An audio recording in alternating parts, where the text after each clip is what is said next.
Luka last night. TJ's texting. We're on a group thread last night. I'm sitting at the hotel bar watching on a thing I didn't know existed. It's NBA Crunch Time, which is like the red zone of NBA. I like it. I don't know where it came from. I don't know what channel I was watching. It was just on. It was tremendous. But you're live texting. Luka just got tossed. I think that was Chris. I Chris. was like, Luka just got tossed for yelling at a fan. Yeah, I sent you guys the video, and it's so absurd. The whole thing is ridiculous. All right, here's what Luka had to say last night after the game about getting tossed. Yeah, I mean, you can see it that happened, but, you know, I never got a fan ejected, never. But if he's going to talk, I'm going to talk back like always. So that had nothing to do with the ref, so I didn't really understand. I love that Dave McMenamin from ESPN Mac 10 then went and found the fan. Of course he did. In the stands. You have to. So the passage from his story, and it was JT Orr is the referee who threw him out.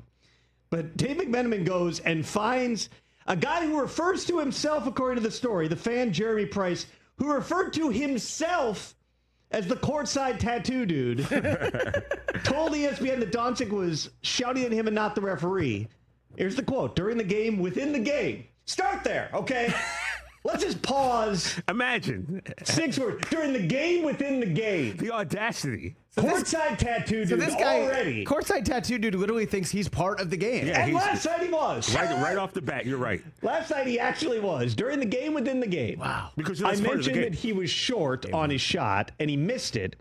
And he turned around and he shot an expletive back, and JT happened to see it, and at that point, teed him up. Courtside tattoo dude went on to say that he had also jogged with Luka last year during the Thunder's playoff series against the Mavericks, and said referee JT Orr possibly could have been mistaken as to whom Luka was addressing. Courtside tattoo dude said, quote, "That's probably why he picked up that technical, to be quite honest."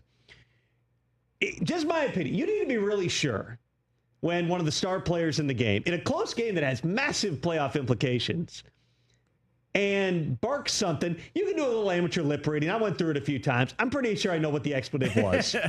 But you got to be pretty sure. This reminds me of, like, at home. I got a 10 and an 8-year-old. They're girls. Most of the time they're great kids, but they will get into it and it'll be knockdown, drag out. And if you're sitting there trying to work and you just see a little bit of it or you hear something, inevitably I go after the older one. Just like, what are you doing? Yeah, and she'll be like, it wasn't me. She said it. She should know better. Dad. Older It's should know always better. not fair, Right. man, as the oldest. Exactly. I hated that. But that's what JT Orr apparently did here, was just he heard something and decided, you know what? Go to your room. Yep. Luka, go to your room. And then Luka does look like a child as he then continues to play the whole thing out.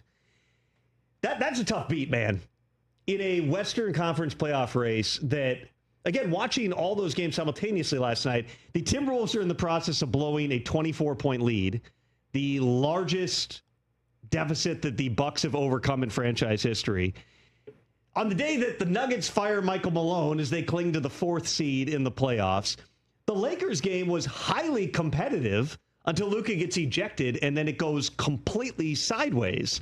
Like, there's a very real chance that courtside tattoo dude playing the game within the game just became the difference between the Lakers having a first-round playoff series, maybe even hosting a first-round playoff series or having home court advantage, and being in the play-in. What was that, Brockman? My reaction to that is, oh, Mike, come on. Nah, I didn't have it ready. Sorry. That's a shame. I heard you say it. I don't know why you didn't just say it with your mic open. Well, we had the Jerry Seinfeld drop that Yeah, I wanted drop. that I wanted Hit it Mike with to a mic. play, but hit it, please. That's a shame. That's a shame. That's a shame. Anything bad that happens to the Lakers? That's too bad. How'd it go for your Celtics on the stretch last night? Oh, great. That was incredible finish. Victory. Incredible game. Look, Jason Tatum obviously proving why. Should be in the MVP conversation. Won't be. Will make first team All-NBA for the 4th straight year because he's unbelievable. Nobody really knows it, weirdly. But, yeah, awesome game down the stretch. And look, it also show why the Knicks are completely pretenders. Carmelo Anthony sitting courtside and like doing the look on his face when that shot goes in, and throughout the entire way that the final moments of that game played out. Well, you can't say the Knicks are pretenders. They threw a ball off of Bridges' hands at the end of the game, so it was that close. Their record against the top teams in the East and West is it's not. Have they won a game yet against any of them? So yeah, they're now, here's my not question. winning the title, but cool. So you're the NBA, right? It's a uniquely intimate game in terms of the proximity of the fans to the action. Even in baseball, they're pretty close, and the people sitting behind the dugout if they want to chirp the visiting team. You can do that all game. Well, there's now a right net, there. but there's now a net. There's now a net, but it's not a true barrier. There's nothing stopping you from being able to hear. Football, NFL, You're far away. The people behind the bench, you see the occasional stuff, but even there, that's a pretty decent distance. You're not going to jump out of the front row down onto the field. No. I wouldn't think. It would be a bad idea. Yeah, you probably Basketball, think you could. Yeah, Bobby Wagner will take you out if you run on the field. Don't do that. Well, occasionally, what was it, Michael Clements a couple of years ago when he was going through the bleep you to everybody in the stand? You don't want to mess with Michael Clements. No. The dude shows up to training camp holding a baseball bat without a shirt on. That is not somebody you want to mess with. But man. the NBA, you're so close, and you've always had this back and forth. Luka, above all others probably, not afraid to go back and forth with fans. But if you're looking at Courtside Tattoo Dude today, who is now, that's his name, famous. not ours. Courtside Tattoo Dude, you've now set the standard here because he wasn't making bad comments about his children, his parents. He wasn't saying anything personal. He wasn't cursing. He just goes short. Luka can't hold back, says. Whoa, Tom. According to Courtside Tattoo Guy, that's all he said. If we can't trust Courtside Tattoo Guy, what can we? Who can we trust? Who can we trust? Well, first of all, In the a man parlance who of our refers times. to the game inside of the game, and then even crazier than that, This guy has a lot of tattoos. Chris, even crazier than that, knows the name of the official like they're on a first name basis. Like I watch a lot of basketball. I could tell you like 3 officials. Yeah, I He only know calls a him handful, JT. but- In the like quote, pull the JT, quote what up, again. man? JT. First name basis with the officials. That's your man's I mean, right there. TJ, he is wearing Travis Scott lows, like with the That red says a lot. laces. That says a lot, right? But there. here's he the has thing. a ton of tattoos. Now, Courtside Tattoo Dude has been substantially emboldened. right? Because he knows As have JT. all the other want-to-be Courtside Tattoo Dudes. Like somewhere, that poor kid who wandered onto the floor during the Malice at the Palace and just got punched right in the jaw by Ron Artest. The guy looked like Turtle. The turtle-looking guy. Yes, that guy wearing the jersey and the whole thing comes out there Shout like, out you're Jerry. going to just bang! Gets floored by Ron Shouldn't Artest. have came out. Yo. No, it was but Jermaine like O'Neal. that It was guy- Jermaine O'Neal. J.O. That guy, Jermaine O'Neal. Excuse me. Yeah. That guy, his only mistake was he was a little too soon. He got a little too close. Yep. Now, though, if we're influencing playoff seeding, there's a whole flood of those wannabe Courtside Tattoo Dudes. Well, I would think are going to come out of the woodwork if you just keep it clean.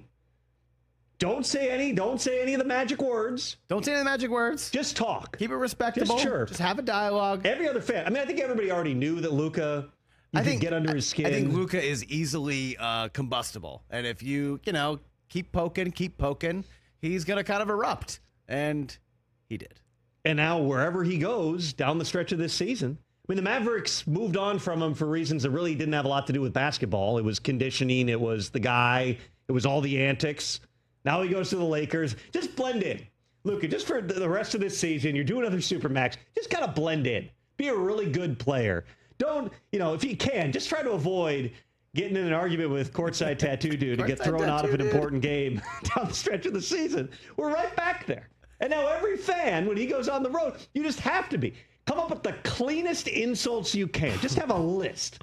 Show up with an entire script of clean insults for Luka, and you've got a real chance. At least he's not playing against his former team tonight in their city. Wait a second, I'm being told, yep, Lakers at Mavericks Well, tonight. he's still beloved, Yeah, right? the fact is, he's going to get cheered. They're going to treat him Right. Yes. because none of them wanted him to go. So he's not going to have to worry about any ill will tonight. You know what I'm doing if I'm the Mavericks front I know what I'm office right doing now. if I'm I Luka. call Tattoo Dude and I get him courtside. That would be Absolutely getting him. That would be the Richard the him King on the Petty move right there. I to call do that. Courtside Tattoo Dude. Hey man, you want to sit center court tonight? We got 2 seats for you. We'll Send get him the one of plane. these shirts. Come on over. the thank you for everything translated that the Mavericks are giving out to their fans for Luka. Get one of those for Courtside Tattoo, dude. Yes. You fly him in. Mm-hmm. Mark Cuban technically is not the owner anymore, but I'm sure he would like to be involved. I think he still has a percentage. Correct. So, yeah. So if anybody's going to do it, Mark will send the jet for him. And just have him sit there. Don't even say anything. Yeah, just sit look, there. buddy, Give him the don't best talk. seat in the house. Yeah. Here's a beer. Front row. Free food. Have a great time. Just maybe be known. Who's refereeing that game tonight? Hold on. If it's JT Orr, we can dare to dream. Catch the Rich Eisen Show live weekdays from 12 to 3 p.m. Eastern on Roku Sports Channel in the U.S.